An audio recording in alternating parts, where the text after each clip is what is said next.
Thanks to Max Holloway for joining us on MMA Meltdown. Basically, about 6-7 weeks ago, we had the opportunity to have Conor McGregor on the program, breaking down his fight with Jose Aldo. So, hey, as it is right now, it's all systems go, right? It's Aldo and McGregor. You know, not much has changed since we spoke to Conor McGregor, besides the odds for the fight. Jose Aldo opened up as nearly a 2-1 favorite. Now, with word on the street of the injury and all that type of stuff, suddenly Conor McGregor is the favorite. Here is Conor McGregor on MMA Meltdown. Jose Aldo and Conor McGregor is the freaking fight that real fight fans are fired up for, and I'm ready to go. Let's bring in Conor McGregor right now. Conor, welcome to the program, man. Thanks a lot for taking the time to be with us. Thank you for having me. I appreciate it. So, Conor, this media blitz has been an intense one. You're doing a great job of getting your fan base fired up. All fans are getting fired up. I'm fired up. But this thing's a long process, right? You know, this thing, it's a marathon. It's not a sprint. Is it difficult for you not to get too excited because June 11th is so far away? For me, this is another day. I've always been involved in this. Since I came into the UFC, there's always been a lot of media attention anytime I fight. So if anything, it's more on his end. He's never experienced something like this. When you sign to fight me, it's a completely different animal. But for me, it's another day. Does 4 months, does the fight seem long away? I guess with this media blitz sort of wrapping up, you got a couple of stops left, but wrapping up, the fight sort of becomes a reeler. Does July 11th seem like it's around the corner, or does it seem like an eternity? Because as a fan, it feels far away. For you, what's it feel like? Yeah, the fight is most certainly around the corner because Jose is actually around the corner, and I am ready to fight now. As far as your camp is concerned, you've usually spent some time in Iceland. Are you going to do the exact same thing? Is there any changes, training partners, locations? Have you planned your training camp for this fight yet? I'm going to go home anyway, and I'll have 8 weeks in Dublin.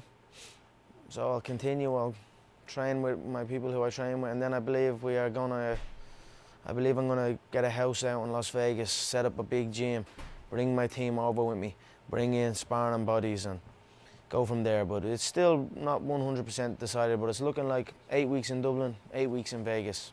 What's the normal, what's for you ideally, how many weeks do you like to put in of hard work before a fight? I like to continue training.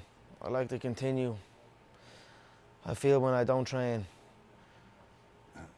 I don't feel good. So is it I tough? always train. I always train smart, intelligent, and I keep the pace. I maintain it. Now, I rarely go up or down. I just maintain and continue to get better. Yeah, you're pedal to the metal fighter without a doubt. And you know, you said after the Dustin Poirier fight that one of the reasons why you've been so successful in the UFC, you think that their footwork's bad. A lot of the fighters in the UFC, that their angles are bad, and you're taking advantage of that. Do you see the same holes in Jose Aldo's game as you've seen in the other fighters? Yeah, I do. I feel everyone is equal, and everyone is below me. So I will go in, I will move around my opponent, and when I hit them, they fall.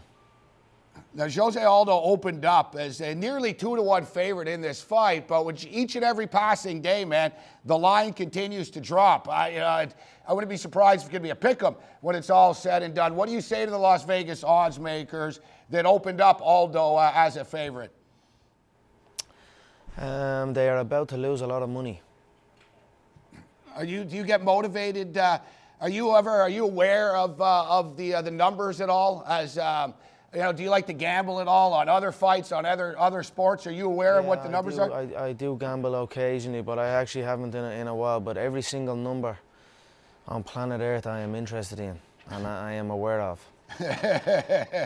Do you think, I like that, every single number.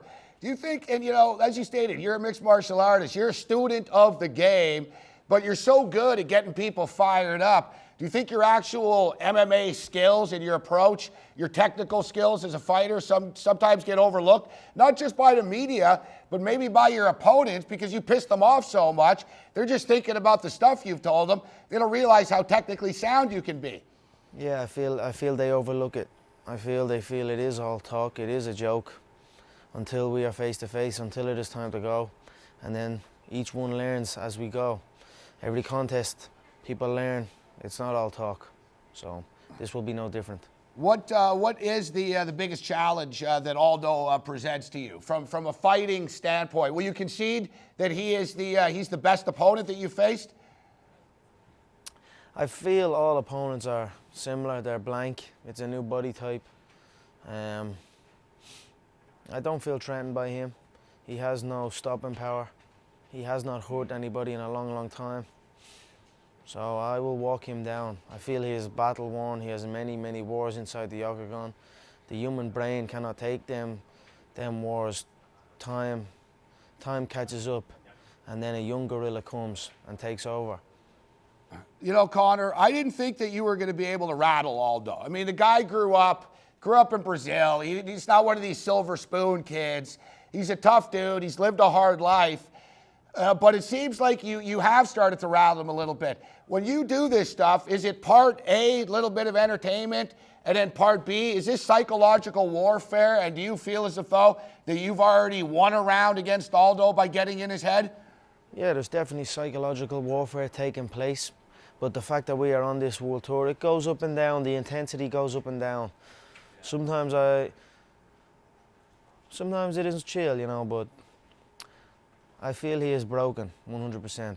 All right, we'll let you out on this one, Conor. You've called your shots in the past. You've never been shy about making a prediction, not only about the result of a fight, but what's going to happen in this fight. What do you tell UFC fight fans and the gambling community out there? How's this fight going to end? He will be badly, badly hurt within the first 4 minutes of the first round, and it will be a formality after that. How long his chin holds up, that will be on his brain to decide. Conor, we wish you the best of luck, continued success. We wish you the best of luck in camp. Thanks a lot for taking the time to be with us, man. Thank you, sir. I appreciate that. There's Conor McGregor with us. And I'm not lying. I'm stoked. I've been covering this sport for over 10 years, and I can think of very, very few fights that I've been this excited for. Brock Lesnar, Shane Carwin, that was off the hook, and that was that vibe, that electricity in Las Vegas, Nevada. Chael Sonnen, Anderson Silva, too, had that same type of feel. GSP and Jake Shields was huge, 55,000 people, but it didn't have that same type of aura as Aldo and McGregor does, and I'm glad that this isn't in Ireland. I'm glad that it's not in Brazil. I'm glad that it's in neutral territory in Las Vegas and Nevada, and the atmosphere is going to be freaking sick.